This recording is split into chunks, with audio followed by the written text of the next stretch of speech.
Hello everyone, so this is my Wolverhampton Wanderers versus Liverpool Premier League preview. Obviously it's a double header, but a lot of what I'm going to talk about in this preview is going to be affected by Friday's game against Liverpool at home as well. Should we rotate the team in this game? Because I think most Wolves fans would agree this league game is way more important for Wolves than the FA Cup game is on Friday. Because the FA Cup effectively is all we've got left to play for, unless we won every single Premier League game, but obviously that's very highly unlikely. For Liverpool, on the other hand, they need to win both, you'd probably argue. They probably, their fans would probably want them to win the FA Cup, but as a football club, they want to get top four, don't they? And they're getting close to top four now with their recent form. They've won the last four in a row in all competitions. Obviously a 5-2 win against West Ham the other day, and they'll want to get in the top four. That'll be their priority after a bit of a difficult season at times for them. So will we rest players?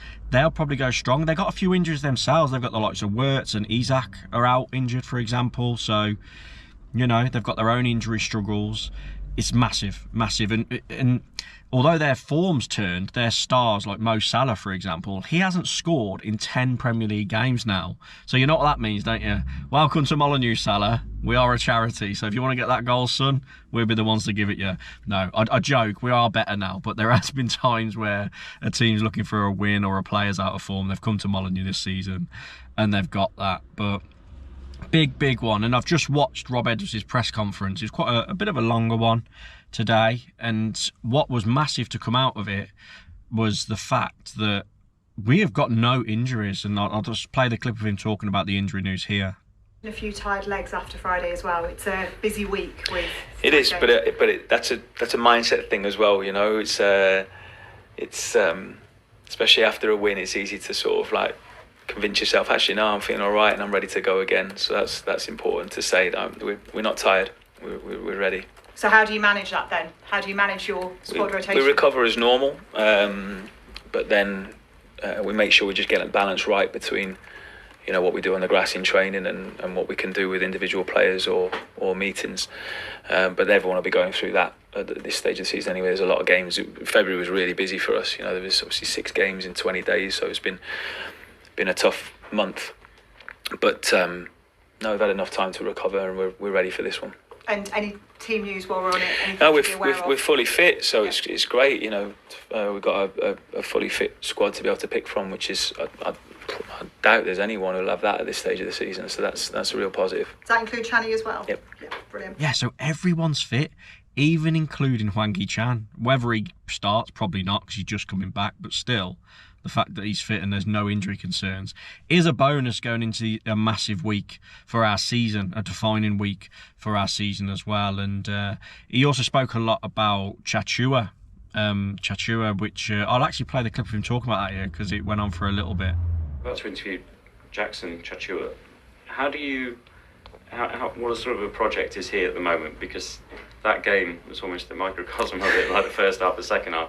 Big contrast. That's not instruction, that's confidence, isn't it? I think it is, yeah. He's again, I said it after the game, and I was really conscious to say the right thing because we want to back him. We want to try and, you know, want the supporters to continue to back him and believe in him. I said it's because, told him this to, you know, again today as well, because they know how quick you are and the qualities that you have. They just want to see you go and be brave. And if it doesn't come off, go and do it again. And if it doesn't come off, go and do it again, and be positive. And I'll be stood on the touchline clapping and trying to encourage that. But yeah, I think we saw more of that in the second half and what he is capable of doing. It was great that he was involved in the goal. But one thing I will say as well is, remember, he's in the team as well to defend first, and to obviously then give us that attacking threat. His defensive work has been outstanding since we've arrived. So it's important they don't forget that, because he's invariably, especially in the Premier League, up against a world-class left winger, or more than just a left winger, probably a fullback and a midfielder as well, because the amount of numbers that teams can get high up. And his defensive work has been great, really good. So it's important that people recognise that side of it as well. He's been doing very well with that. Thanks a lot. Thank you. And I like the fact that Rob said to him, look, the fans just want you to use your pace and run. Just go for it. If you lose the ball, try again.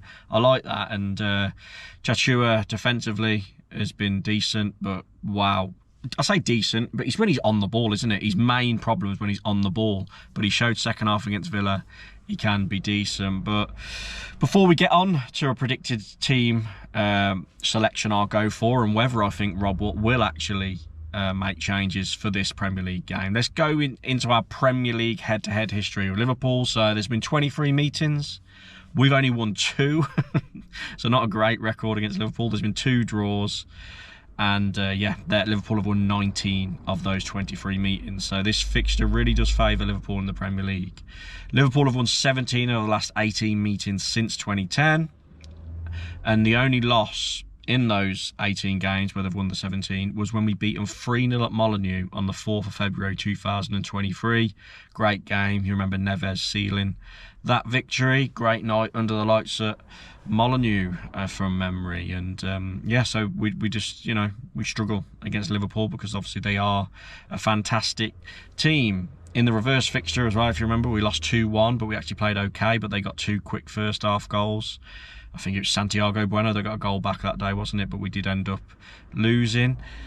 So let's talk about the most important part of this video for me is what do I personally want to see? I personally want to see us make changes and rest. And I think, although Rob alluded to it in his press conference, that it could be fine if we did strong in both games and you want to go off the back of the Villa win with the momentum. This is the team I'm going to try and predict and think he'll go for. It's a very hard team to predict this week because I think he will make a couple of changes, thinking, and prioritising that FA Cup game. So the team I'll go for, I think Jose Sarr will be our goalkeeper for this game, because that's going to be a debate in my next preview for the FA Cup game, because obviously Sam Johnston may come in for that one, but we'll get to that bridge when we cross it. Right wing back, I do think he's going to rest Tchatchoua, because I think in his mind Tchatchoua is our best right wing back. So I think Rodrigo Gomez will come in at right wing back for this Premier League game. I think Mosquera will keep his place. Controversial. Would you rest him for the FA Cup game? Maybe. Could throw Doherty in, but you don't want to make it too weak, do you? And Doherty's been struggling with fitness. So Mosquera, Santi. I do think he'll keep Toti Gomez left centre back. He was poor first half against Villa, wasn't he? But I thought he played well second half. First game back. Keep him in the team. But then for me, Krejci's the better player. So I believe Toti will start with Krejci starting, hopefully, the game after. But I could be wrong. He could bring Krejci back in for this one. Left wing back, Müller-Wolfer. For me, give Hugo Bueno a rest. And yeah, because he's our best left wing back, so I'd give Müller-Wolfer a go. And I think Müller-Wolfer's been decent when called upon, so that'd be good. Midfield 3, again, I think we'll be shaking it up a little bit. I think Angel Gomez will come in. I think he'll keep Andre in there. And I think he'll keep João Gomez in there. João Gomez didn't play against Palace, did he? Come on at the end. Had a great game against Villa. You could argue rest Gomez for the Friday game, but for me, I'd keep him in there. Rest Bellegarde, because I think Bellegarde certainly will want him to start against Liverpool in the FA Cup. Contradicting myself a bit here, because I do think Mane will still play, because I think he's young. He's got a lot of fitness in his legs. He don't seem to be like he's lagging. So I think rest Armstrong, put Mane up there with Tolu Arokadare. Controversial, what else could you do? Could you put Bellegarde up there instead? Could you play someone like a Dozy maybe? I can't see Hwang starting, so it's tough. But that's my predicted team. I could be way off, but that's what I think he'll go for. Change it up a bit, but not change it up too much so it's so weak we get battered 5-0 and drain our confidence. Do you know what I mean? And it's interesting, because I remember thinking back to when Newcastle won the League Cup. Bit of a tangent here, but when they beat Liverpool in the League Cup final last season, they played Liverpool in the league not so long before, and I remember Eddie Howe said after that they purposely played a different formation, different tactics and different personnel to throw Liverpool off in their preparation for the Carabao Cup final. Now, could we do that? Could we completely change the formation up, play 4 at the back, do something weird like that, play real strange people in strange positions, so when Liverpool are preparing for the FA Cup game on Friday, they're preparing for that team and not the one which would most likely look like the team that we started against Villa, for example. So interesting to think about. But on the back of all that and my score prediction, and my score prediction to come up now off the back of the team prediction I give, with my head, look, it's going to be tough, isn't it? It's going to be very, very tough. So I think with my head, I'm going to go Wolves 0, Liverpool 2. Unfortunately, I just feel like Salah's going to pop up with a couple of goals because he's got this drought, and it's just typical Wolves to let a player like that struggling get their form back. So Salah to score the 2 goals for Liverpool. With my heart, you know what? I mean, this is me being quite biased as well. I'm going to go Wolves 1, Liverpool 1. Let's say João Gomez to get on the score sheet again for us, and like a weird Van Dijk header off a corner. Just to go for something like that. Let's say Salah don't get his goal drought ended. So yeah, they're my 2 predictions. Obviously, it's a very tough ask. I would completely trade this game in for a loss if it meant we did win in the FA Cup on Friday. Very strange that we're playing them twice in a row, isn't it? It adds weird dynamics to the game. But comment your thoughts down below on everything I spoke about. Am I talking waffle? Probably. I usually am. Yeah, please subscribe. It really helps the channel. Thank you for all the people that subscribed recently. It really does help. Please like the video. That really helps the algorithm too. And yeah, I'll catch you after the game. 8:15 kickoff, very late, annoyingly. But I'll catch you after it, and hopefully it's a good performance in preparation for the bigger game, in my opinion, on Friday. Cheers, everyone. Take care of yourself.